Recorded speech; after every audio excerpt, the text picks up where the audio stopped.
Well, the first thing a lot of people think when they hear about this presentation is, why military lessons? I'll be the first one to say there's a big difference between military and business.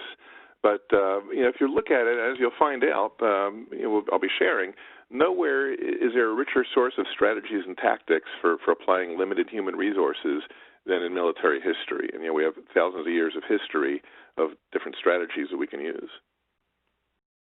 In my pressing the space bar doesn't advance it, so I'll do it the manual way. Okay, so what if you could learn how to gain speed and agility by limiting demand to a more manageable size and prioritizing better? And we're going to see some examples of that. How about how to protect your resources from being overbooked, overused, and burnt out?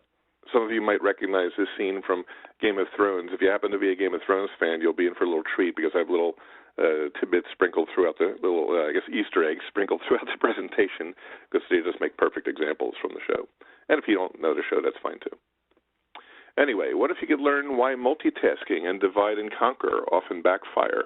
How many times do you hear people say, well, let's split our resources, let's divide and conquer, and really what they're dividing and conquering is themselves, because they're spreading themselves too thin. And that's not the intent of the original concept of divide and conquer, which we're going to explore. What if you could learn what to do when business units are all clamoring for the same resources? I'm sure many of you have been in that same situation. Everybody thinks their work is equally important and they need the same resources. How about when you're asked to do more with less, and what to do when you really truly reached your limit? I always like this little comic strip here where we have to do more with less. As I mentioned, we have thousands of years of research strategy. These are just a handful of examples. 500 BC of the 13 principles from Sun Tzu, The Art of War. The 13 strategies of ancient China from the Book of Qi. Again, 500 BC. There's loads of lessons from Alexander the Great. I wrote a book based on lessons from the Roman Empire. I wrote a book based on lessons from Napoleon. Karl von Clausewitz wrote on war based on his interpretation of the Napoleon strategies. And that, in turn, inspired the U.S. Armed Forces' 9 principles of war. And there's so many others, it's countless, but I've distilled them all into a basic set of principles. Let's take a quick look at just one example, one quick case study. Some of you are probably familiar with Custer's Last Stand, or maybe you've heard the name and don't know the details. But real quick example. It's 1876. It's soon after the U.S. Civil War. Lieutenant Colonel George Custer had a mission in the Black Hills of South Dakota, and needless to say, it didn't go well, which is why they gave it the name Custer's Last Stand. As a side note, the same area is where Rocky Raccoon lived from the Beatles song. He says, now, somewhere in the Black Mountain Hills of Dakota, there lived a young boy named Rocky Raccoon, and no, I'm not about to sing it. Anyway, Custer's mission, 7th Cavalry Regiment, he had about 700 men. Their mission, disregarding the ethics of the mission, the actual mission was to force the Native American tribes off of the gold-rich land and establish an army base there. So that was his mission. Now, on the way, and this is, by the way, an actual photograph of Custer's army as he's marching towards the Black Hills. He received an alert from scouts that went ahead, and they said, be careful, territory is well defended by Sioux and Cheyenne tribes. Wait for reinforcements. Don't go any further. Of course, he ignored that and said, okay, how bad can it be? Well, he found out how bad it can be, because that led to the Battle of Little Bighorn. And Little Bighorn is a river in Montana, which is the dividing line that they had to cross. What happened here was Sitting Bull had convinced all the warring tribes to unite. There were various tribes, and they were all warring. I mean, this dates back to the Revolutionary War, and I'm sure way further back than that. But there were some of the tribes took sides with Britain, and some of the tribes took sides with the Americans, with the colonists. But there were all kinds of other squabbles among the tribes. But Sitting Bull met with them all, and he'd convinced all the warring tribes to unite, and said, if we're going to be able to stand, we're going to have to stand together. And they did, and the combined tribes numbered about 10,000 people. Now remember, Custer had a small army of about 700 people in his regiment, and what did he do? He split them into 3 units. He said, okay, well, you go upriver, you go downriver, and we'll take the center. And it's exactly what a lot of people say. They say, let's divide and conquer. So he divided, and he got conquered. The result was Custer's entire unit and Custer died. That's 268 men. From the other 2 units, they were a little smarter about it. 55 were injured, but they retreated pretty quickly. So the other 2 units survived, but Custer's whole unit was wiped out.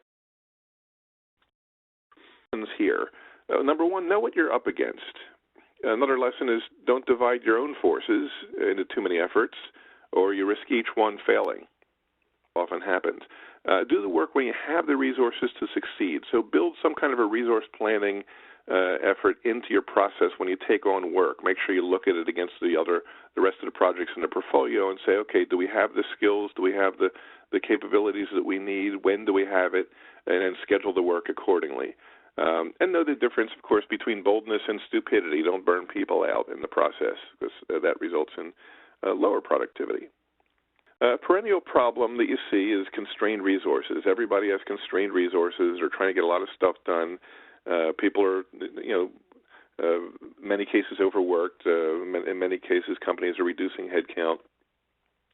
So we search for a solution. We look for some kind of silver bullet. And there really isn't any kind of magical solution to the constrained resources problem, but there are better ways of handling it. A lot of people think, well, this is just too complex, because if you really look at it, it's a complex system. You have stakeholders that are all have agendas and need things to get done. There's emergencies that come up. There's competitors that are sneaking ahead, and then all of a sudden that leads to more innovation projects to try to keep up with, surpass the competitors, and more. All kinds of stuff is going on. In the meantime, you're trying to keep the lights on. There's conflicting business unit goals. You have strategic projects that are happening, and it's a spider web of activity.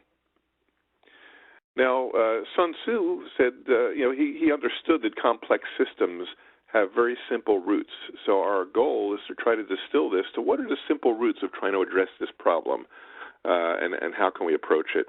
He said there are not more than 5 musical notes, yet the combinations of these 5 give rise to more melodies that can never be heard. There are not more than 5 primary colors, yet in combination they produce more hues that can never be seen. And then there are not more than 5 cardinal tastes, yet combinations of them yield more flavors than can ever be tasted. So, even back then, he knew. And the Chinese had a theory. They called it the 5-element theory, and everything boils down to those 5 elements. And there are countless books on military strategy where they try to boil it down. Even in ancient China, even though they had 5 elements, they still have 36 strategies for war. Napoleon had 115 military maxims, among many other books written about his exploits. And there's on war, there's Sun Tzu's The Art of War, and Lessons from the Roman Empire, and so on. So there's all kinds of material out there, and I combed through all of it and distilled this down to what I call 10 simple and timeless strategies for resource management. And really, with all the lessons and all the different things, a lot of it really boils down to these 10. And if push comes to shove, I can actually get it down to 5, because at the end of this presentation, I'll show you the 5 root. Hi there, hope you enjoyed that last clip. My name is Michael Maludis, and if you'd like to watch the full 60 minutes of that last webcast, while also gaining complete unlimited access to our entire library of IT learning, simply visit our subscribe page at greatpro.org/subscribe. Unlimited annual access is $199 per year, but if you use the coupon code LEARN2EARN, you can drop that membership fee to just $149.